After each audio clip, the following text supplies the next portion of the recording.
Professor Milk, oh.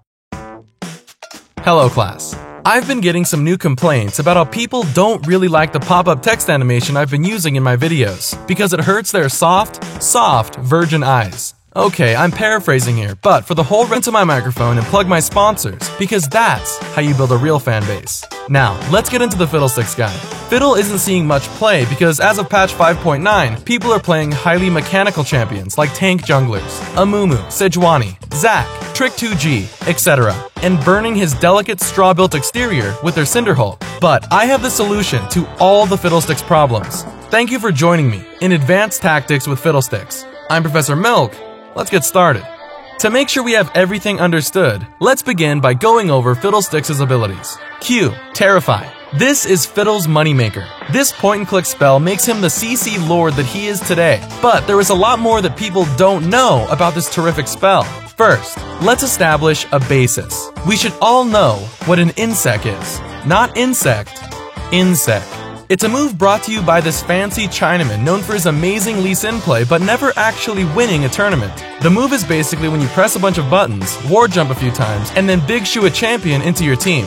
The most guaranteed way to do this is to ult first and then flash. Not only is this pretty easy to do, it also makes you look like you're a much better player than you actually are. You can do the exact same thing with Fiddlesticks. Since patch 4.3, targets get feared away from you. People thought this was a nerf, but if you Q and then flash immediately after, you can redirect your targets back into your team. We'll call this the FidSec. Another interesting rework Rito added to Fiddle's fear is that it scares some champions more than others, and in the most severe cases, it can even frighten champions all the way back to their fountain. W. Drain. You drink them by suckling on the teat of their soul. Look how I outplay this Diana by using my Fiddlesticks mastery. E. Bouncing Birds. With this spell, Fiddle releases a bird, locust, or a balloon animal. This spell causes a tilt factor of about 5 to 8, depending on how many times it bounces so violently that there is a small chance for them to rage quit out of the game completely.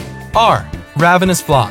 After a short channel time, Fiddle ports in wreaking havoc, sending out crows to fetch the enemy's souls. But be careful with this spell, because if someone were to even sneeze on you while channeling it, it will get cancelled. With such a high mobility spell, I oftentimes don't run Flash, and sub in Exhaust or Teleport. Fiddle's ult is also very good at clearing stacked up waves. And lastly, Fiddle's passive, Dread. Dealing any magic damage or casting fear on someone permanently reduces their magic resist. For this reason, you will never need to buy a Void Staff, freeing up an item slot. Fiddlesticks can be played in every lane, but with each lane, you'll want to take a different approach. When playing jungle or middle sticks, you're going to want to max Drain. If you're playing supportal sticks or attack damage carry sticks, try maxing Drain. If your last pick and get stuck with top lane during champ select, be sure to dodge. When jungling, I typically start Doran's Ring, 2 mana potions, and never build Machete, because the only thing Machete does is provide on-hit damage and let you purchase Woda much faster. Now, let's introduce the builds, starting with the pleb builds, and then moving towards builds that actually work. We have the classic, MR Shredlord, AP triple sticking, Spooklord for catching 2 plebs at once, and the Milk build. It's time to get into the segment we've all been waiting for, where we pay some folks who have a bit more experience than us to get the real answers about my builds. This is Wise Words from the Pros. Our first guest is a guy who, when he goes to McDonald's, would always get his fries with an extra bit of salt, but has since then cleaned up his diet. A streamer who can play any champion in the jungle and effortlessly lose almost every game. NightBlue5. At $2 per question, we ask him, "Hey, NightBlue8, I was looking back on my Fiddlesticks build. Woda, Gunblade, Revolver, Spirit Visage, Rabadons, and Sorks. Have any ideas to make it better? Also, tell your mom I said hi." He responds, "No man, don't build any of those. Go Magus. Alright, Stalkers into Magus. And then Zhonya's or Abyssal. You're gonna get both eventually. No, actually, Stalkers, Mobility Boots, Magus, Zhonya's or Abyssal. And then if you go Abyssal, get Zhonya's. If you go Zhonya's, go Abyssal. And then, Deathcap Void, dude. No, don't build those items. Revolver, Gunblade, Woda. No. Professor Milk, don't do that, man.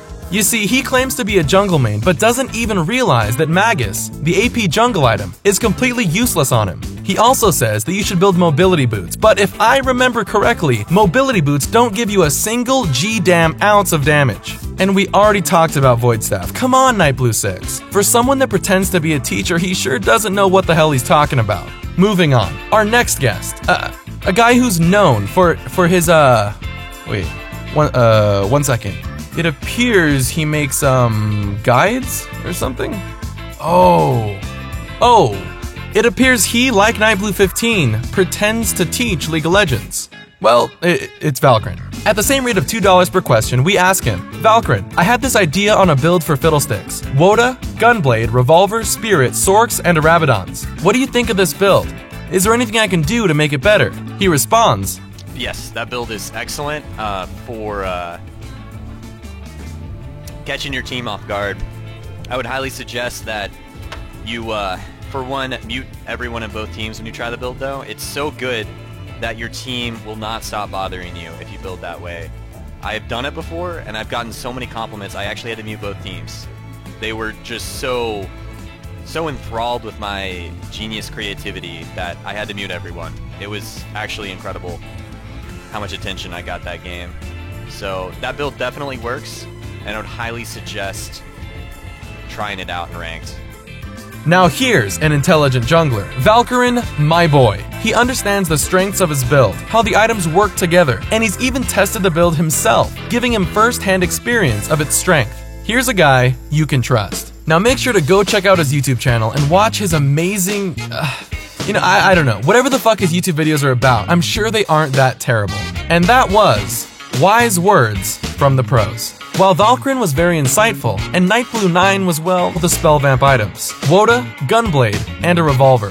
In the build, we have a Revolver not built into a complete item. The reason for this is because the spell vamp on the items do not stack, as the stat is a unique passive, but it will stack with the unfinished Revolver. The Spirit Visage is to amplify the spell vamp healing, and the Sorks and Rabadons are to put that extra punch in your DPS. With this build, be sure to run 3 Spellvamp Quints to get even more sustain. As we discussed earlier, you won't be needing Void Staff because of your passive. You might be thinking, Milk, what about Zhonya's? You see, with all this Spellvamp, you won't be needing Zhonya's because you can sustain tank through everything, and you can't drain while in stasis. It's a silly item choice, really. This was a ranked game I played yesterday, in mid-master tier. Note, watch how much health I get back, without even draining. Now go queue up, and if you win, be sure to thank yours truly, Professor Milk. And if you lose, come talk to me on stream at twitch.tv/nightblue3. Godspeed. Professor Milk, oh.